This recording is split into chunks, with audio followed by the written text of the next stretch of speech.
Hola.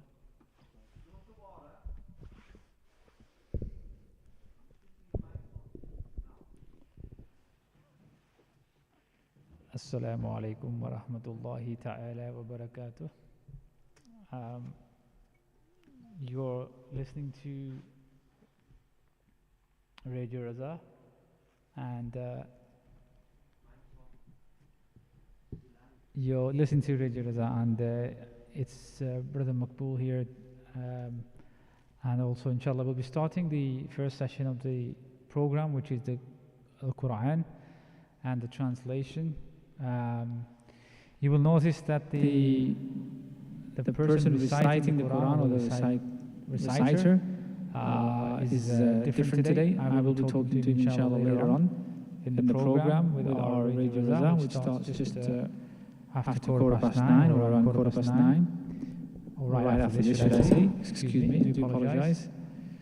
But inshallah, before that, we'll start the Quran session. Hope you're listening. Lots to learn, as always, inshallah. May Allah accept this deed of ours. It's probably the best thing we do all day. It's probably the best thing you do all day, which is listening and trying to understand the Quran, which is what it is meant to do, what we're meant to do, really, to be honest. So I think we're ready. So like I say, we'll start this, and then inshallah we'll continue after this program.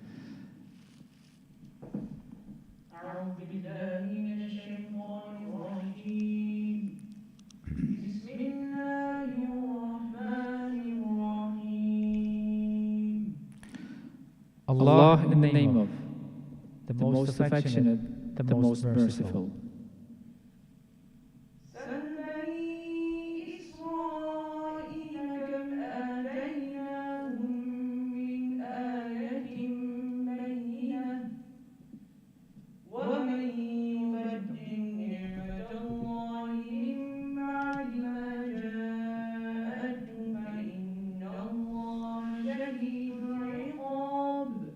Ask the descendants of Israel how many clear signs we gave them, and whoever alters Allah's favor which came to him, then indeed Allah's punishment is severe.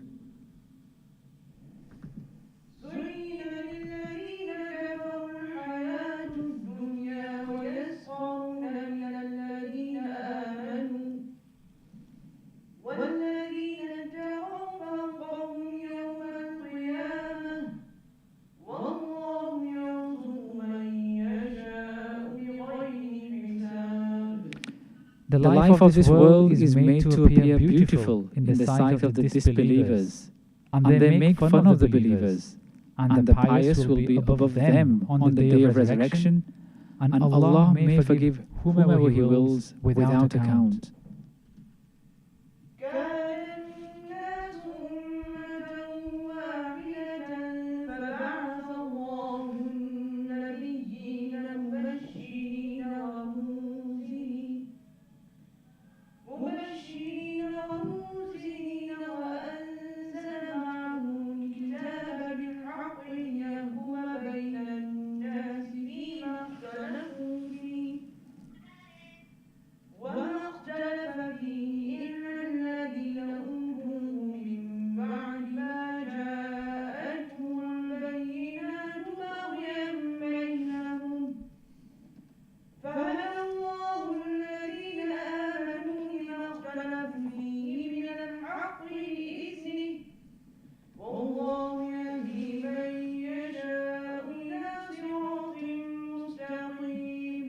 Mankind was on one religion, so Allah sent prophets giving glad tidings and warnings, and with them sent down the true book to judge between mankind on their differences.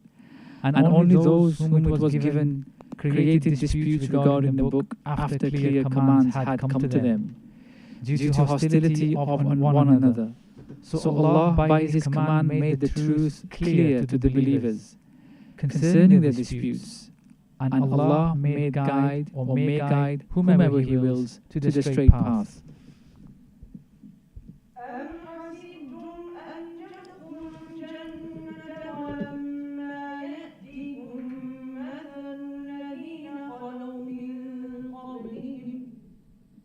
مستهم البأساء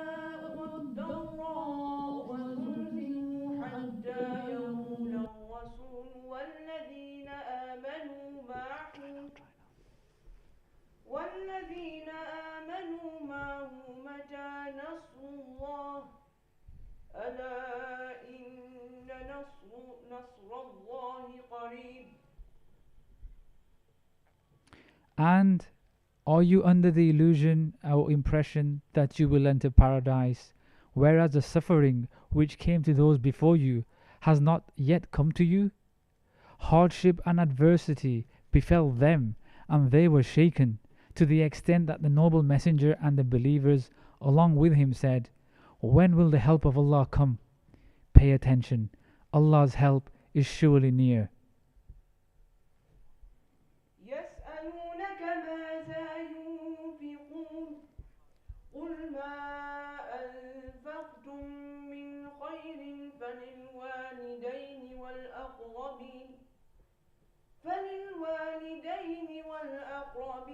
واليتامى والمساكين وابن السبيل وما تفعل من خير فإن الله به عليم. They ask you what they should spend. Say, whatever you spend for good is for parents and near relatives and orphans and the needy and the traveler. And whatever good you do, indeed Allah knows it. كتب عليكم القتال وهو كره لكم وعسى أن تكرهوا شيئا وهو خير لكم وعسى أن تحبوا شيئا وهو شر لكم والله يعلم وأنتم لا تعلمون. Fighting in Allah's cause is ordered for you, whereas it is disliked by you. And it is possible that you hate a thing which is better for you, and it is possible that you like a thing which is bad for you, and Allah knows, and you do not know. يسألونك عن الشهر الحرام قل قتال فيه كبير وصد عن سبيل الله وكفر به والمسجد الحرام وإخراج أهله منه أكبر عند الله والفتنة أكبر من القتل ولا يزالون يقاتلونكم حتى يردوكم عن دينكم إن استطاعوا ومن يرتد منكم عن دينه فيمت وهو كافر فأولئك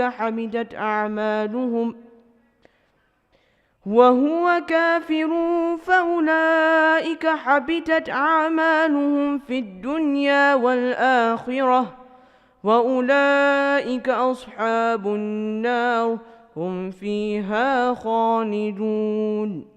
They ask you to decree regarding fighting in the sacred month. Say, O dear Prophet, peace and blessings be upon him, fighting in it is a great sin, and to prevent from the way of Allah and not to believe in him, and to prevent people from the sacred mosque and to expel its residents. These are greater sins before Allah, and the corruption they cause is worse than killing. And they will keep fighting you till they turn you away from your religion, if they can. And whoever among you turns renegade and dies as a disbeliever, then their deeds are wasted in this world and in the hereafter, and they are the people of hell. They will remain in it forever.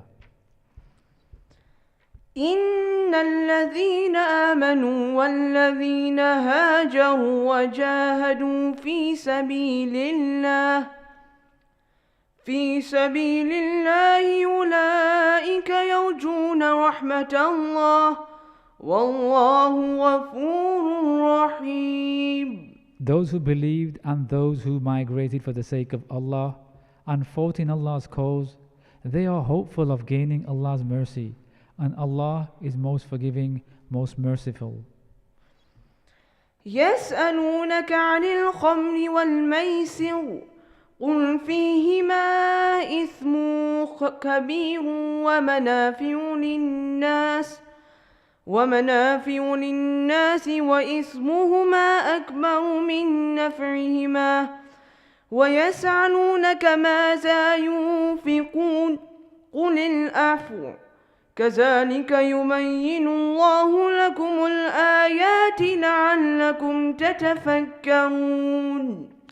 They ask you the decree regarding wine, intoxicants, and gambling. Say, O dear Prophet, peace and blessings be upon him, in both is great sin, and some worldly benefit for men, but their sin is greater than their benefit. And they ask you what they should spend. Say, that which remains spare. This is how Allah explains His verses to you, so that you may think.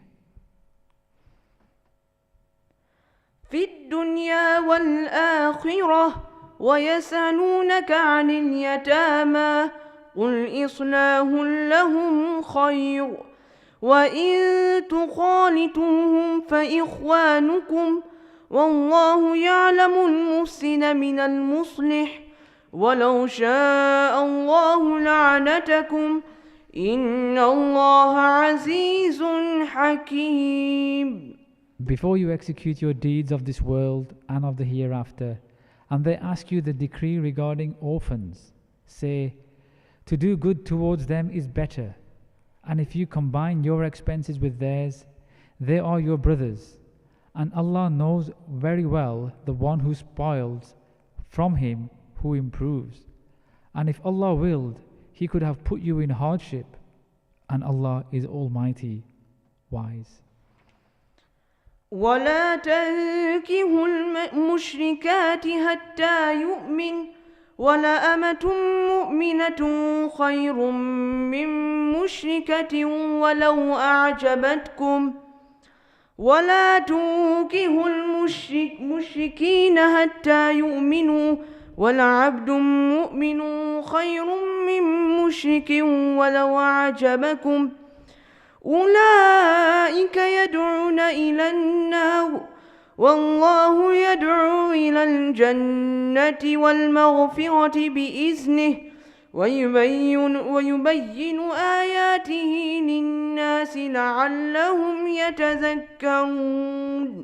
And do not marry polytheist women until they become Muslims, for undoubtedly a Muslim bondwoman is better than a polytheist woman, although you may like her. And do not give your women in marriage to polytheist men until they accept faith, for undoubtedly a Muslim slave is better than a polytheist, although you may like him. They invite you towards the fire, and Allah invites towards paradise and forgives by His command, and explains His verses to mankind so that they may accept guidance. ويسألونك عن المحيض قل هو أذى فاعتزلوا النساء في المحيض ولا تقربوهن حتى يطهرن فإذا تطهرن فاتوهن من حيث أمركم الله إن الله يحب التوابين ويحب المتطهرين. And they ask you the decree concerning menstruation. Say, it is an impurity, so stay away from women at such times and do not cohabit with them until they have cleansed themselves. So when they have cleansed themselves, cohabit with them the way Allah has determined for you. Indeed, Allah loves those who repent profusely, and Allah loves those who keep clean. نساؤكم حرث لكم فأتوا حرثكم أنا شئتم وقدموا لأنفسكم واتقوا الله واعلموا أنكم ملاقوه وبشر المؤمنين. Your women are a tillage for you, so come into your tillage as you will, and first perform the deeds that benefit you, and keep fearing Allah, and know well that you have to meet Him. Give glad tidings to the Muslims. ولا تجعلوا الله عودة لأيمانكم أن تبروا وتتقوا وتصلحوا بين الناس والله سميع عليم. And do not make Allah a target for your oaths by pledging against them virtuous and pious, and against making peace among mankind. Allah is all-hearing, all-knowing. لا يؤاخذكم الله باللغو في أيمانكم ولكن يؤاخذكم بما كسبت قلوبكم والله غفور حليم. Allah does not take you to ask for oaths or promises which are made unintentionally, but He does take you to task for deeds which your hearts have done, and Allah is oft forgiving, most forbearing. للذين يؤلون من نسائهم تربص 4 أشهر فإن فاءوا فإن الله غفور رحيم. Those who swear not to touch their wives have 4 months time. So if they turn back during this period, indeed Allah is oft forgiving, most merciful. وإن عزموا الطلاق فإن الله سميع عليم. And if they firmly decide to divorce them, Allah is all hearing, all knowing. والمطلقات يتربصن بأنفسهن 3 قروء ولا يحل لهن أن يكتمن ما خلق الله في أرحامهن إن كن يؤمن بالله واليوم الآخر وبعولتهن أحق بردهن في ذلك إن أرادوا إصلاحا ولهن مثل الذي عليهن بالمعروف وللرجال عليهن درجة والله عزيز حكيم. And divorced women shall restrain themselves for 3 menstrual periods, and it is not lawful for them to conceal what Allah has created in their wombs, if they believe in Allah and the last day, and their husbands have the right to take them back during this time, if they desire reconciliation, and the women also have rights similar to those of men over them, in accordance with Islamic law, and men have superiority over them, and Allah is Almighty, wise. الطلاق مرتان فإمساك بمعروف أو تسريح بإحسان ولا يحل لكم أن تأخذوا مما آتيتموهن شيئا إلا أن يخافا ألا يقيما حدود الله فإن خفتم ألا يقيما حدود الله فلا جناح عليهما فيما افتدت به تلك حدود الله فلا تعتدوها ومن يتعد حدود الله فأولئك هم الظالمون. This type of divorce is up to twice. The woman must then be retained on good terms or released with kindness, and it is not lawful for you to take back from women a part of what you have given them, except when both fear that they may not be able to stay within the limits established by Allah. So if you fear that they may not be able to observe the limits of Allah, then it is no sin on them if the woman pays to get her release. These are the limits set by Allah, so do not exceed them, and those who transgress Allah's limits are the unjust. فإن طلقها فلا تحل له من بعد حتى تنكح زوجا غيره فإن طلقها فلا جناح عليهما أن يتراجعا إن ظن أن يقيما حدود الله وتلك حدود الله يبينها لقوم يعلمون. Then if he divorces her the 3rd time, she will not be lawful to him until she has stayed with another husband. Then if the other husband divorces her, it is no sin for these two to reunite if they consider that they can keep the limits of Allah established. These are the limits set by Allah, which He explains for the people of intellect.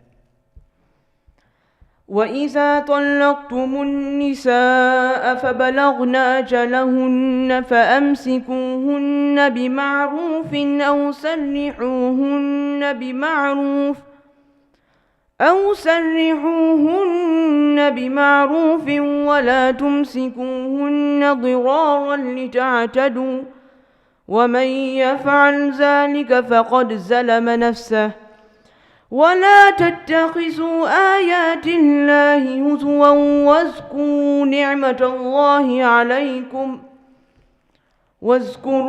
نعمة الله عليكم وما أنزل عليكم من الكتاب والحكمة يعظكم به واتقوا الله واعلموا أن الله بكل شيء عليم. And when you have divorced women, and their term reaches its end, either keep them on good terms within this period, or release them with kindness, and do not retain them in order to hurt them, hence transgressing the limits, and he who does so harms only himself. And do not make the signs of Allah the objects of ridicule, and remember Allah's favor that is bestowed upon you, and that He has sent down to you the book and wisdom for your guidance, and keep fearing Allah and know well that Allah knows everything.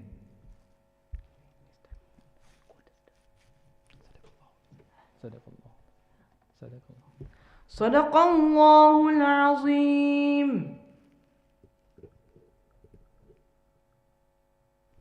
Well done.